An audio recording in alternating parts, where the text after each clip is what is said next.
The idea that drives all of artificial intelligence has been discussed, debated and disputed for almost 100 years. An intangible idea and an intellectual gauntlet thrown down in front of the greatest mathematical and scientific minds of modern times. Undoubtedly, the hunt for an answer has caused deep divisions, as well as some of the most prominent war-ending computational breakthroughs in history. But still, the impossible question remains unanswered. Today we stand on the precipice of a new era of artificial intelligence. Celebrating a research centre that has stood at its heart for almost 30 years. Once again, asking ourselves the age-old question that started it all. Can machines think? Can machines Can think? machines Can think? machines think? Can machines think? Can machines think? It's an interesting question to start with. It depends on how you define think. I would say yes. Not yet. It's my belief that machines are thinking to some extent right now. Did all the others say yes? I think they can. Not yet, but soon. To understand whether machines think, we need to look at how machines learn first. So most modern artificial intelligence relies upon neural networks, which at a superficial level are similar in structure to the human brain. We then take this structure and we feed in data to it and we train it.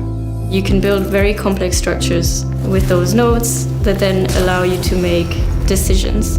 So the main idea is that the models that we build learn by experience. Machines are now able to take huge data sets and actually extract things that humans can't extract from that. We try and train machines fundamentally to do things that we can't do. We can get machines to recognise objects better than a human can. We can get computers to spot patterns faster than a human can. But how much they can then observe that information and go and create something entirely new, I think their ability will be limited. How can we give a machine the ability to perceive and understand the world? In order to answer this, you have to look at humans for inspiration. And one of the things that humans do well is they just pull in many different types of information. Robots are brilliant at the tedious, the consistent tasks, whereas I think humans are much better at the creativity and the sort of general problem solving. The real problem is that these structures we build and we learn are very complicated. It's very hard to just by looking at these like millions and millions of numbers to understand what is actually going on inside a neural network. Where the trade-off happens and what the machine is better at than us is something that we need to explore. The vision of CVSSP is to create machines that can see and hear to understand the world around them better.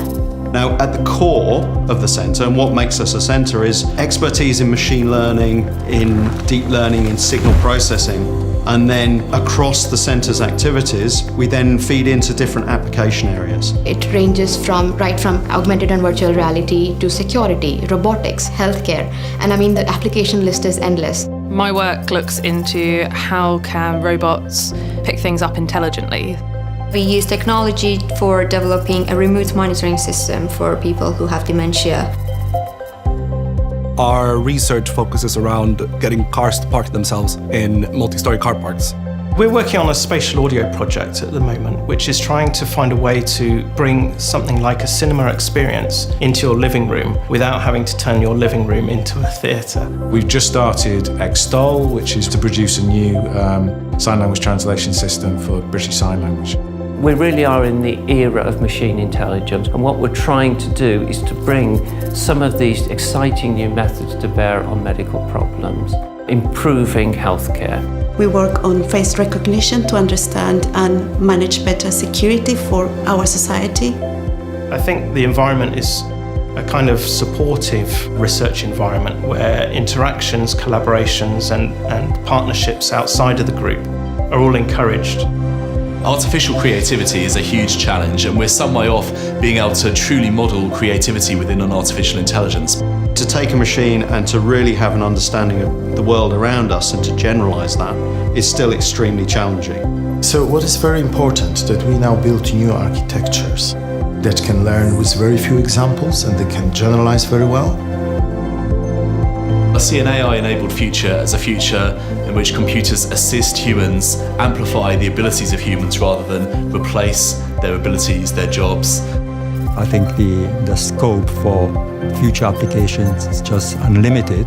We already have 7 billion people on this planet. It would be nice to have something which thought differently to us. And I think that's our target for the next 30 years at CVSSP.